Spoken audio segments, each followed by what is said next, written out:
ఓం గం గణపతయే నమః. వాగర్ధావివ సంపృక్తౌ వాగర్ధ ప్రతిపత్తయే జగతః పితరౌ వందే పార్వతీ పరమేశ్వరః. ఈ రోజున శరన్నవరాత్ర మహోత్సవంలో మూడవ రోజున మనం చంద్రఘంటా దుర్గాదేవి యొక్క ఆరాధన, ప్రాదుర్భావం, ఆ చంద్రఘంటాదేవి దుర్గాదేవి యొక్క మహిమలు గురించి ఈరోజు మనం తెలుసుకుంటున్నాం. ఓం పిండజ ప్రవరారూఢ చంద్రకోపాస్త్రకైర్యుత ప్రసాదం తనుతే మహ్యం చంద్రఘంటేతి విశ్రుతాయై నమః. దుర్గామాత యొక్క ఈ నవరాత్రుల్లో మూడో రోజు చేసేటువంటి దేవుని చంద్రఘంటాదేవి, చంద్రఘంటా దుర్గాదేవి అంటారు. ఈమెని ఈ స్వరూపమంతా కూడా శాంత స్వరూపము, కళ్యాణకారకమును. ఈమె యొక్క శిరస్సు మీద అర్ధచంద్రాకారంలో గంటాకృతిలో ఉండడం చేత అర్ధచంద్రుడు గంటాకృతిలో ఉన్నాడు కాబట్టి మీకు చంద్రఘంట అనేటువంటి పేరు స్థిరపడింది. ఈమె యొక్క శరీర కాంతంతా కూడా బంగారం వల్లే మిలమిల్లాడుతూ ఉంటుంది.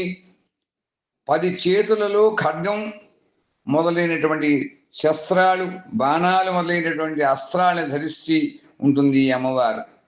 సింహవాహనమై కలిగినటువంటిది. సర్వదా కూడా యుద్ధ సన్నాహమై యుద్ధ ముద్రలో ఉంటుంది ఈ అమ్మవారు. ఈమె యొక్క గంట నుండి వెలువడేటువంటి భయంకరమైనటువంటి ధ్వనులు విన్నటువంటి వెంటనే క్రూరులైనటువంటి దైత్య దానవ రాక్షసులకి, సమస్త శత్రువులకి కూడా ఎల్లప్పుడూ కూడా గడగడలాడుతూ ఉంటారు.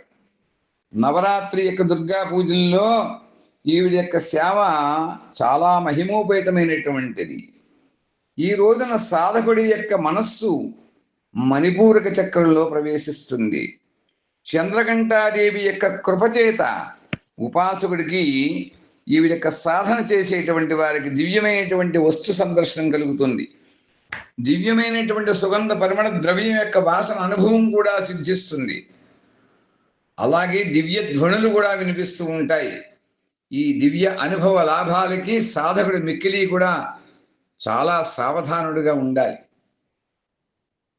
ఈ అమ్మవారి యొక్క కృపచేత సాధకుడి యొక్క సమస్త పాపాలు, బాధలు కూడా తొలగిపోతాయి.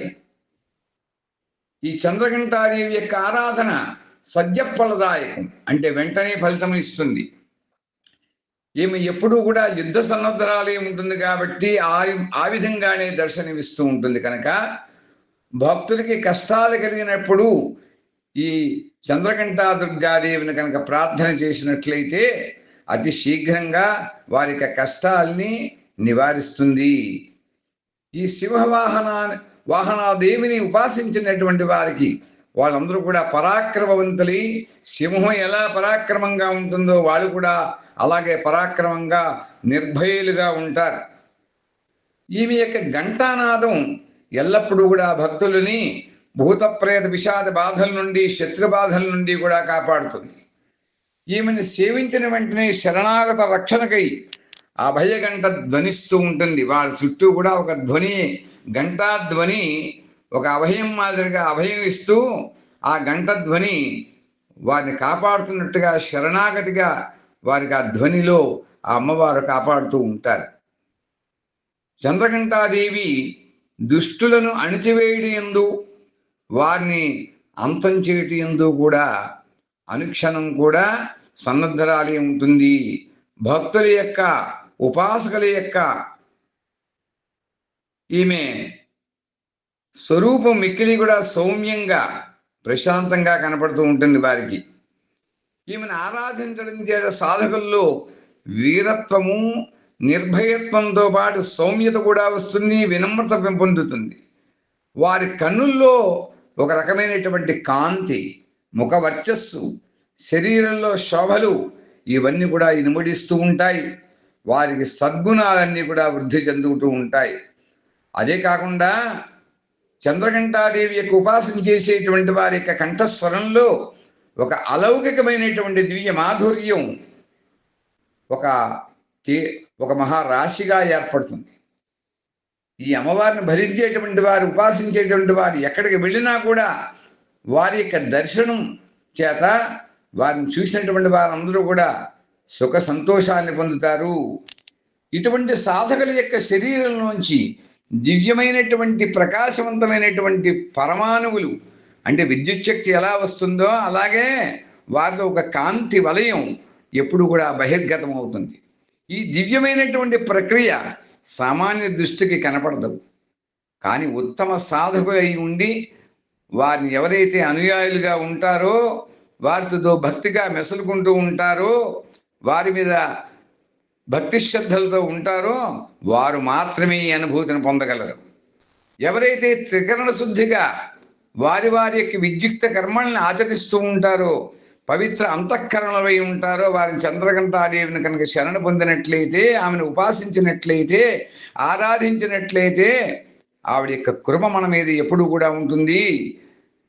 ఈ ఉపాసన యొక్క ప్రభావం చేత మన అందరి యొక్క సమస్త సాంసారిక కష్టముల నుండి, శత్రు బాధల నుండి, అనేకమైనటువంటి బాధల నుండి కూడా, మానసిక బాధల నుండి, శారీరక రుగ్మతల నుండి విముక్తులమై సహజంగానే కూడా పరమపద ప్రాప్తికి అర్హులమవుతాం.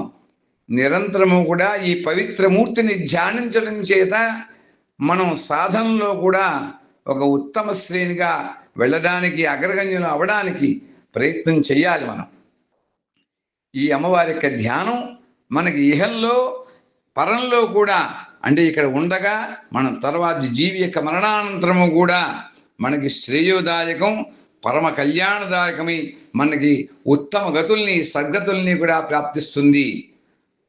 అందుచేత మనం అందరము కూడా చంద్రఘంటా దుర్గాదేవిని ఆరాధన చేసి ఆవిడకి అనుగ్రహాన్ని పొందుదాం. అందరూ కూడా మనశ్శాంతితో ఉందాం. ఓం సర్వమంగళమాంగళ్యే శివే సర్వార్థసాధికే శరణ్యే త్రయంబకే చంద్రఘంటా దుర్గాదేవి నమస్తస్యై నమస్తస్యై నమస్తస్యై నమో నమః. సర్వరోగప్రశమని సర్వోపద్రవనాశిని సర్వకామప్రదే చంద్రఘంటా దుర్గాదేవి నమోస్తుతే. హరి ఓం తత్సతు బ్రహ్మార్పణం అస్తు. ఓం శాంతి శాంతి శాంతి.